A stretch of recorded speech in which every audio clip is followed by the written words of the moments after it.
It is exactly 6:30 p.m. by our studio clock. Hi there, you're watching the weekend edition of News on My Media Prime Television. This bilingual newscast is coming to you live from our headquarters in Douala, the chief town of the littoral region. Good evening and thanks for joining us. At the anchor, I am Julliene Ndambi with Quentin Etape. Bonsoir Quentin. Good evening Julliene Ndambi, journal bilingue télévisé de ce samedi 25 mars 2023 sur Ma Media Prime Télévision. Mesdames et messieurs, merci de nous avoir choisis pour vous informer. On commence d'abord en anglais avec toi, Julliene Ndambi. After spending 54 years without electricity, the people of Mbe in the littoral region, Adamawa region of Cameroon, have seen light. The people were out in their numbers on Friday, March 24, 2023 to thank President Paul Biya for the electrification of their locality. Joingang tells us more. The wait has been long. For several years, the people of the Mbe subdivision could only dream of electricity in their households. Today, thanks to the President of the Republic, Paul Biya, this dream is now a reality. Men, women and children of the subdivision thus organized a ceremony to pay homage and pledge support to the President Paul Biya for his numerous developmental actions in the Mbe subdivision. Tous les jeunes sont vraiment très contents par rapport à cette lumière, par rapport à l'éclairage d'arrondissement de Mbe. The Lamido of Mbe, His Majesty Baba Jean Albert, initiator of the ceremony, had just the right words to translate the satisfaction of his subjects. À ceux qui prétendaient, avec autorité, que nous refusions la lumière à cause de notre sorcellerie, je veux dire qu'il n'y a plus de sorcellerie ici qu'ailleurs. Presiding over the event, the SDO of the Mvina division saluted the intelligence of the people and urged them to keep trusting the head of state's vision. Je dis merci aux initiateurs de cet événement, au premier rang desquels le Lamido de Mbe, qui a bien voulu mobiliser toutes les forces vives pour venir célébrer la lumière et adresser leurs remerciements au chef de l'État.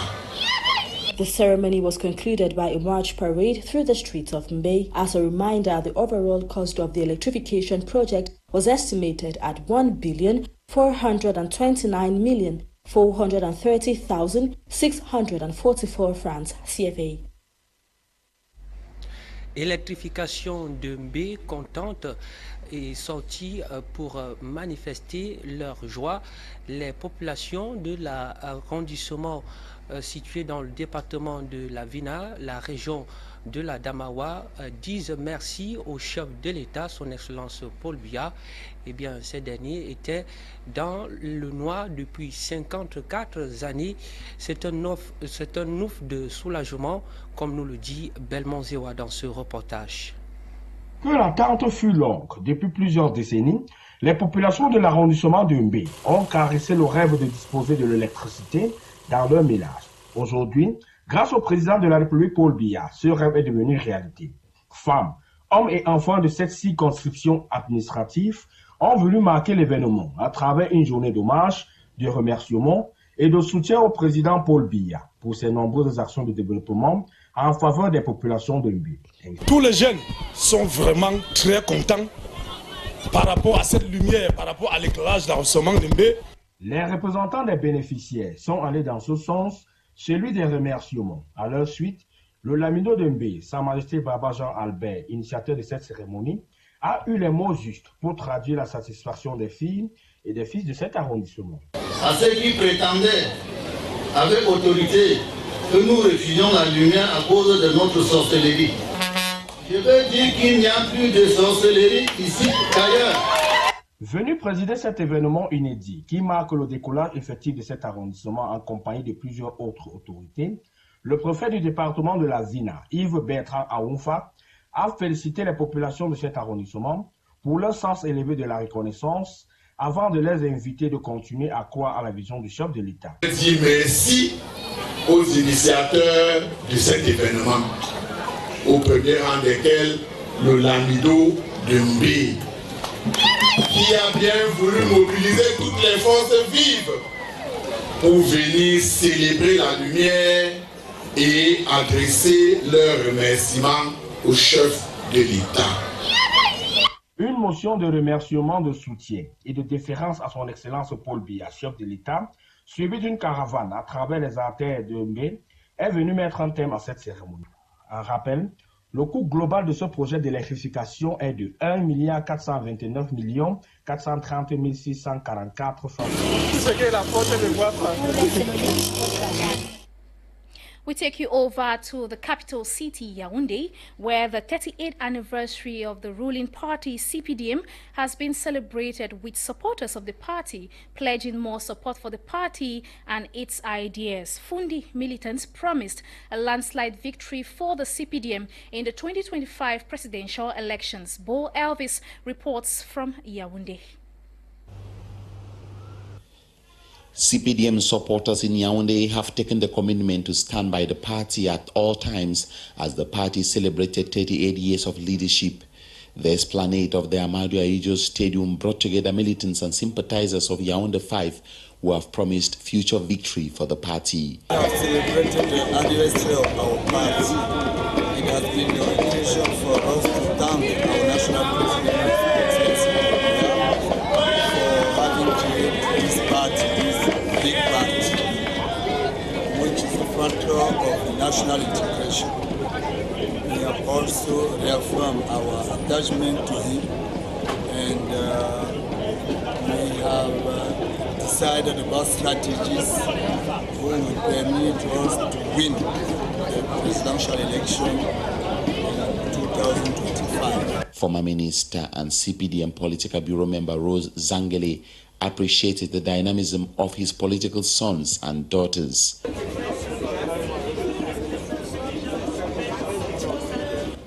Those I mentored, like this mayor, are people I can trust. They have been doing more than what I did. Things were not very easy when I was still in active leadership.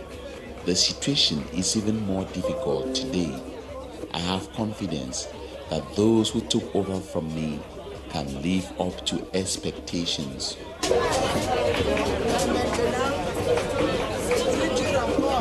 According to high-ranking CPDM officials, the party has survived due to President Biya's leadership qualities. La patience, le calme, patience, calm, vision, love for his country, true love for his country. It is difficult to find words to describe President Biya. President Biya has built this nation because he concentrated his entire life serving Cameroon.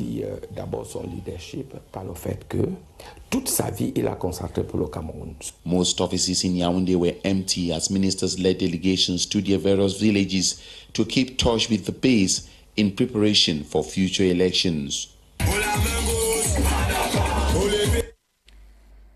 Still on the 38th anniversary of the CPDM, the Mezam 4 CPDM section Bafut have extended gratitude to the party for giving them the position of alternate senator for Mezam in the just-ended senatorial elections as militants of Mezam 4 CPDM came out to celebrate the 30th anniversary of the party. Charles Kebwa reports from Bamenda.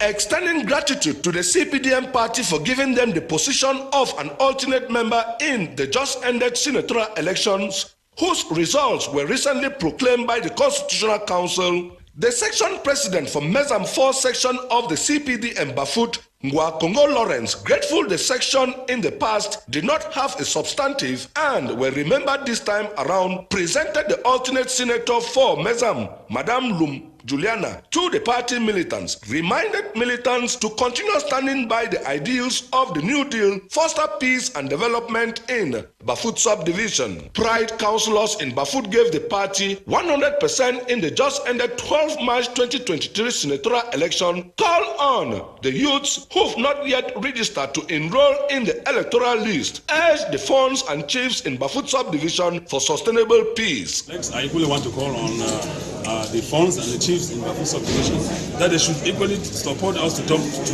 the Bafut, because the largest of the Bafut man has opened the doors for the neighboring boys to come in and start disturbing Bafut in the name of separatists. So I want to tell you that for the cross-section of the few Bafut sons who were in this issue that have dropped down their guns, and it is those that came from neighboring villages that are still maybe going to 20% of instability in Bafut subdivision. So I'm using this media to inform the chiefs to also stand up now and send out those boys who came in from neighboring villages and they are giving havoc in Bafut, so that the Bafut man, the Bafut mother should enjoy the peace and should move to our farm.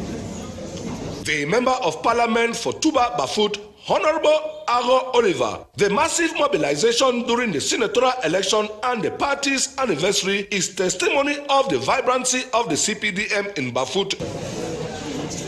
And one of the greatest objectives of every political party is to win elections and maintain power and bring about economic and social development.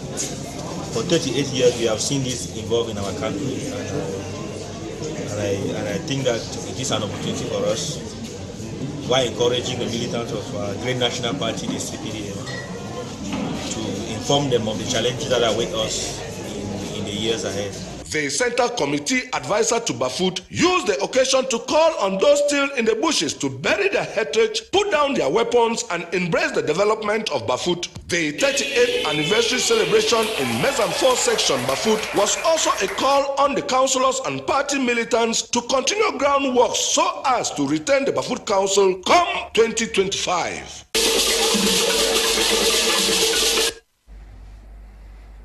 Célébration du 38e anniversaire du RDPC, les militants du Rassemblement démocratique des peuples camerounais se sont mobilisés hier vendredi à l'esplanade du stade Omnisport de Yaoundé.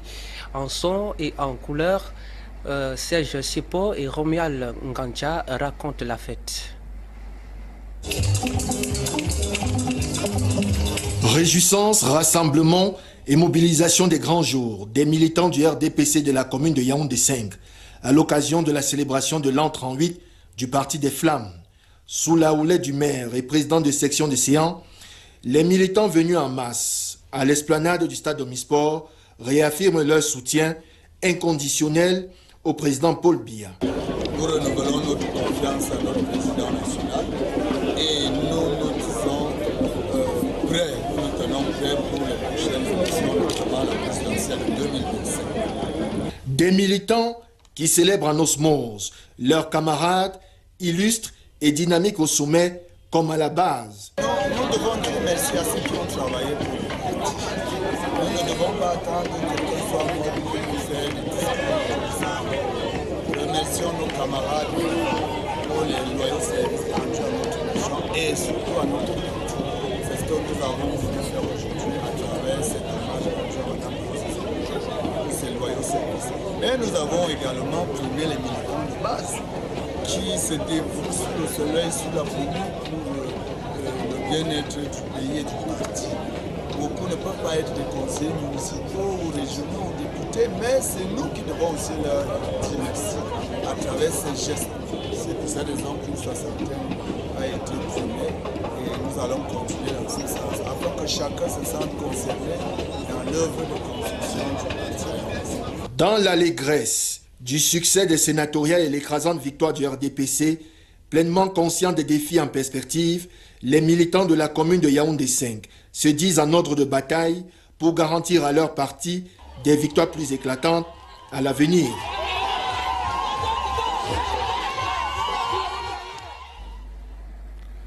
Proclamation des résultats des précédents sénatoriales, le RDPC rafle tous les 70 places consacrées à la Chambre haute parlementaire du Cameroun.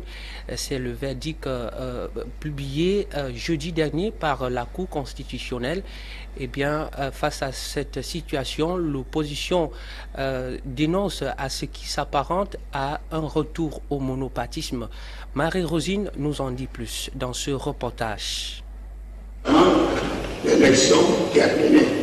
Le verdict est tombé. Page tournée pour les sénatoriales de mars 2023 avec une mention honorable pour Election Cameroun. Permettez-moi de relever, pour m'en féliciter, le climat de paix qui a prévalu sur l'ensemble du territoire national tout au long de la compétition.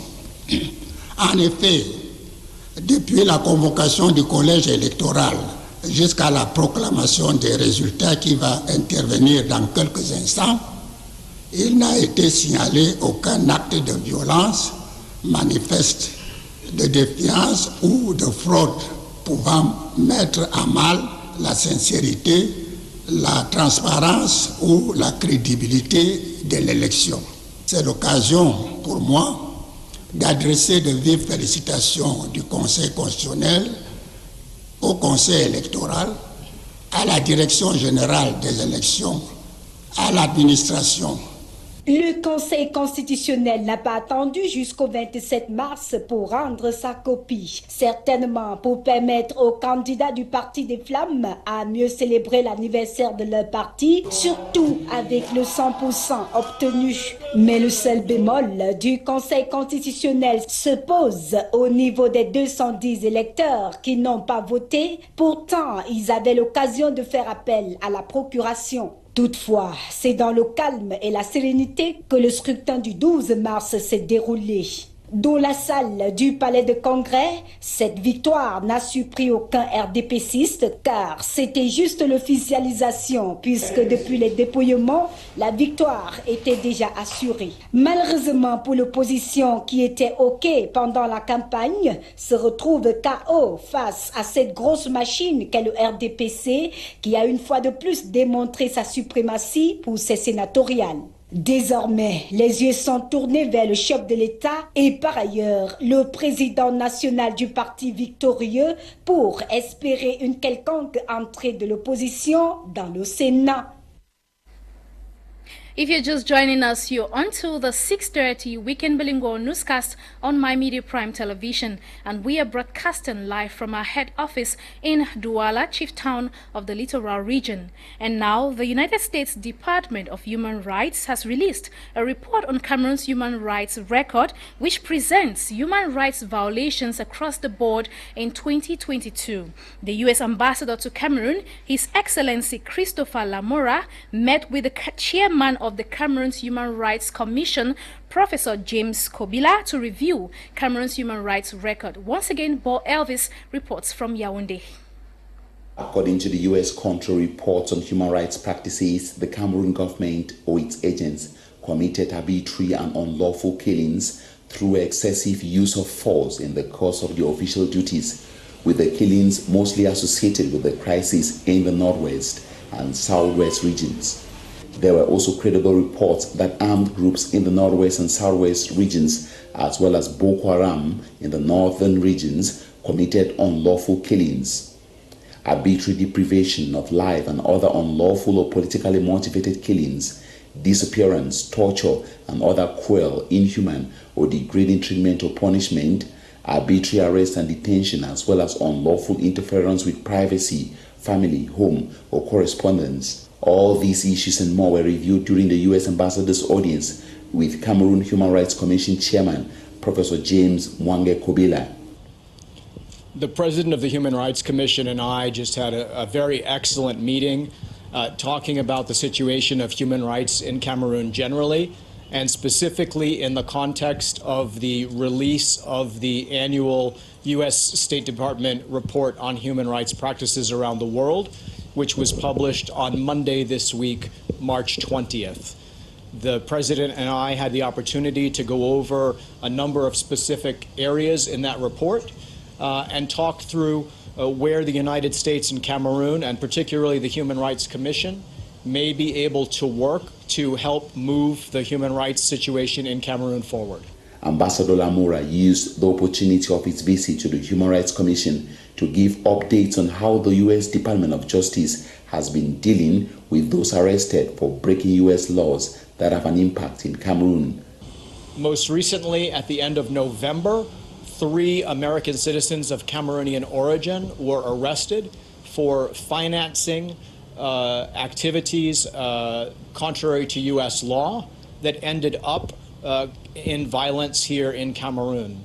There were also several cases in 2021 where people were arrested for violating U.S. laws regarding the international transport of weapons that were destined for Cameroon via Nigeria. Those people have all been convicted, the ones with the arms, not the ones for the financing. They are awaiting trial. The ones from 2021, with regard to the arms case, one of those was just sentenced earlier this week to 5 years in prison. According to the Department of State, the media landscape in Cameroon faced constraints on editorial independence in part due to fear of reprisal from state and non-state armed actors, including separatists connected to the crisis in the northwest and southwest regions. On to something else. An accident that occurred around Nsah in Yaoundé has left at least one dead and several others injured during the early hours of Friday, March 24, 2023. Sources say the bus, which was on high speed, was made up of mostly students of the University of Nsah who were heading to school. Catherine Ekongwe with details in the following report. C'est le bilan d'un accident de circulation survenu à Nsah hier matin. Et puis ce sont des informations qui se sont déroulées plus précisément sur le tronçon Yaoundé-Nsah. Dans la disparition, il s'agit d'une étudiante de l'université de Nsah. D'après une source, le bus se rendait au campus avant que l'incident ne se produise. Les causes de cet incident ne sont pas encore élucidées. Nous y reviendrons dans nos prochaines éditions. Some outstanding members of the Cameroon Party for National Reconciliation, PCRN, have been given certificates of courage for their work in the party at their various area of base. This was during an award ceremony that took place yesterday, Friday, March 24, 2023, in Douala, bringing party members. This reporter tells us more. Militants of the Cameroon Party for National Reconciliation, PCRN, founded by Member of Parliament Cabral Libi, came together on the evening of Friday, March 24, 2023, for an award ceremony that seeks to recognize and award the persons in various regions of Cameroon doing an incredible job to promote and uphold the vision and mission of the party. Trying to celebrate the best among militants of Cameroonian Party for National Reconciliation. I'm sure that people in this country, in politics, need excellency. We want to promote it because it's good for everybody to have people who are modest, people who are skillful, people who can make good things for the help of the party. The event, which took place in Douala, the party headquarters, saw in attendance party members and leaders from the various regions of the country. Ekonde Benedict Etongo is a regional coordinator of the Southwest region and was awarded Best Regional Coordinator. Young politician in the Southwest and Northwest, and as a young politician, as an Anglophone young politician living in the Southwest, we understand the crisis and people who carry the green, yellow flag. And it's a challenge which we hearken onto the divine mercy of God. We hearken onto the courageousness and the ability of our Honorable Cabral Libi, who is giving us all the efforts. And I believe that with more courage and persistency, we believe that something will come out from it one day. Though the PCRN didn't do well at the just-ended senatorial elections, Bona Ekobo, Secretary General of the Regional Committee, says he believes the party will do better in subsequent elections as they are still an emerging opposition party. It's strange because CPDM has it's a big, how can I say it? It's a skillful party. And then it's not easy to be a member of opposition party in Cameroon. So people for national reconciliation is growing. I think that from now on till 2025, we will continue to do our best to be among the best party in this country. The evening was also graced with the presence of diverse artistic talent, with guest artist Fred Bolo spicing up the evening and with the party members taking a renewed commitment to keep upholding the values of the party. Let's take you back to the accident in Nsah, Yaoundé, where it has been reported that at least one person has died and several others injured. The accident occurred during the early hours of March 24, 2023. Sources say the bus, which was made up of mainly students from the University of Nsah, was on high speed while taking them to school. Catherine Ekongwe completes the story.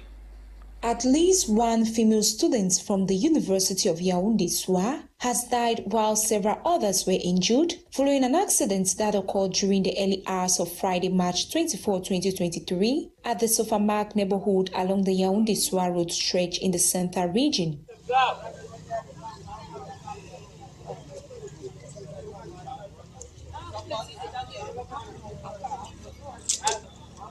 According to information gathered, the bus, which was under high speed, was made up of mostly university students who were on their way to school before the incident occurred.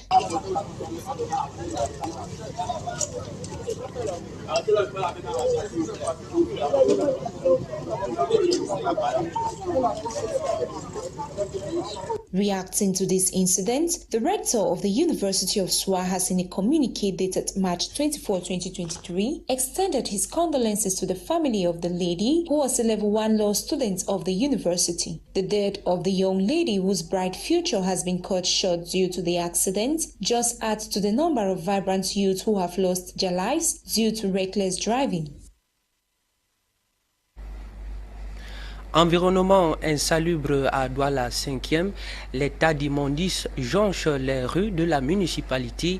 Les eaux stagnantes mettent à mal le quotidien des populations. Cependant, les commerçants qui payent leurs impôts et les services d'hygiène lancent un cri d'alerte au gouvernement pour endiguer la situation. Grâce au nomanum pour les précisions. Les ordures qui débordent les bacs et les eaux usées qui stagnent jonchent les rues de la capitale économique, mettant ainsi les usagers mal à l'aise. Ici à Koto, les passants pressent le pas, sautent, pincent leurs narines ou réajustent leur cache-nez pour éviter d'aspirer toutes sortes d'odeurs qui émanent de ces gros tas d'immondices. On revient à ces ordures-ci. Je me demande comment un dépôt d'ordures peut traverser 1 mois, 2 mois. Et qu'on n'a jamais vidé. Parce que vous voyez les eaux stagnantes là. Je me suis souvent battu à ramener. Ces eaux de couleur noire et puantes qui s'écoulent de ces détritus et qui deviennent de lacs publics. Dans ce carrefour, désolé par la manière de gérer de nos dirigeants du pays.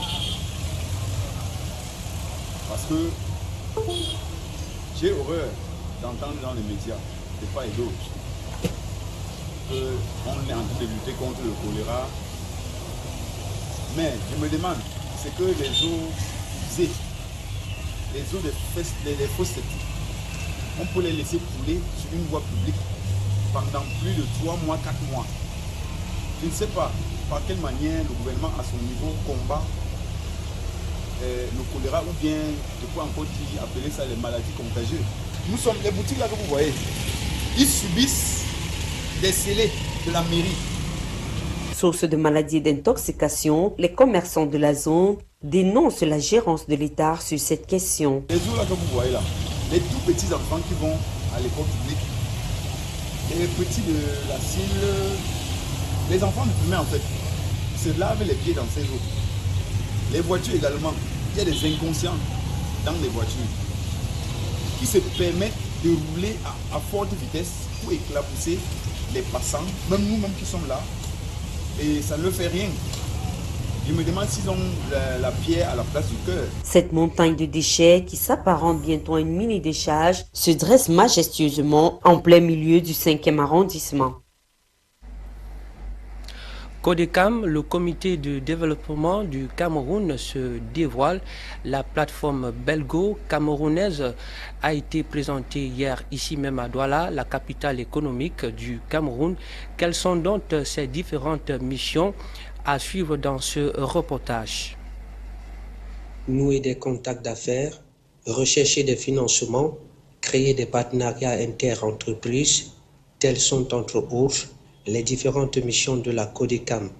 Le sujet était au cœur d'une présentation du comité du développement du Cameroun. Le sujet était au cœur de la présentation du comité de développement du Cameroun, ici même à Douala. Après la pandémie de la Covid-19, il sera véritablement question de relancer les partenariats qui avaient été noués avant et qui va nous permettre de concrétiser finalement les projets que nous avons sur le terrain, notamment le projet de village agricole que nous avons eu l'occasion de présenter au Premier ministre en 2020 et qui devrait pouvoir débuter en 2024, disons le premier trimestre. Donc, il est question véritablement de relancer ces partenariats pour pouvoir finaliser ce projet dont la France va envisager. La CODECAM est une organisation belgo-camerounaise de la société civile à but non lucratif et apolitique ayant des objectifs socio-économiques et commerciaux entre l'Union africaine et l'Union européenne. Ceux qui iront en Belgique sont déjà des naturels. Il y a des partenaires gouvernementaux. Il y a généralement une équipe gouvernementale qui accompagne la mission technique. Et celle-là va prospecter et renforcer les liens de coopération entre les deux pays, notamment à travers ce qu'on peut appeler une diplomatie économique. Une mission économique étant par essence une mission livrée pour pouvoir faire la diplomatie économique. Pour atteindre ces multiples objectifs internationaux, la CODECAM compte sur ses capacités d'action à l'effet de participer activement à l'agenda 2013-2063. The Konya Council in Mehmet Division has signed a Memorandum of Understanding with the Cameroon Opportunities Industrialization Center, Boya. The partnership is intended to improve on the capacities of both the Konya Council workers and the local community. Tamfosi Ndambi reports from the commercial headquarters of the Southwest Region, Kumba. The Memorandum of Understanding will affect the training of Konya Council workers on refresher courses in all training departments of the Cameroon Opportunities Industrialization Center, (COIC), with a minimal charge on their crash programs. The Cameroon OIC shall help in the selection process and training of youth in the Konya municipality to boost capacities, evaluate applicants. The Konya Council will intend to recruit, while the Council will also receive trainees from the COIC for on-the-spot training. The Cameroon OIC will also train Konya Council drivers. The catering services of the COIC will be made available for Konya Council workers and more. According to the program's director of COIC, the partnership will improve on capacity building on trainees. Training the young ones, improving on our training. We are talking of capacity building, training our trainers. We are also looking at impacting entrepreneurial skills for our trainees. It's going a long way to make sure that even the head of state, the message the head of state gave to the young people during the Youth Day period, encouraging them to be job creators, this MOU is going to help to close that gap. Barrister Musima Josh Lobe, the mayor of Konya Council, said the Memorandum of Understanding will be beneficial to the Konya Council as well as the Konya municipality as a whole. The Konya Council will have to send interns to this institution to see that they are trained and then they possess marketable skills. Apart from that, we are coming up with a guest complex whereby we are going to be doing a lot of hotel management, and Cameroon OIC will have to be placing his students on internship in our institution, just like we are also going to be using some of the manpower that comes from Cameroon OIC. This is coming at a time when the armed conflicts in the northwest and the southwest regions have made things difficult for the population of Konya, hence a need to boost the capacities of youth in that municipality. There is a devastating effect of the socio-economic and political crisis that is rocking our region. We thought that it is very necessary for us at this level to see that we boost the capacities of the youth. And Cameroon OIC happens just to be one of the very right partners to do that for us. The Konya municipality is situated in Mehmet Division along the Kumba-Manfe Road in the southwest region of Cameroon. And that report by Tamfo Sidwan brings us to the end of this Saturday edition of Weekend News on My Media Prime Television.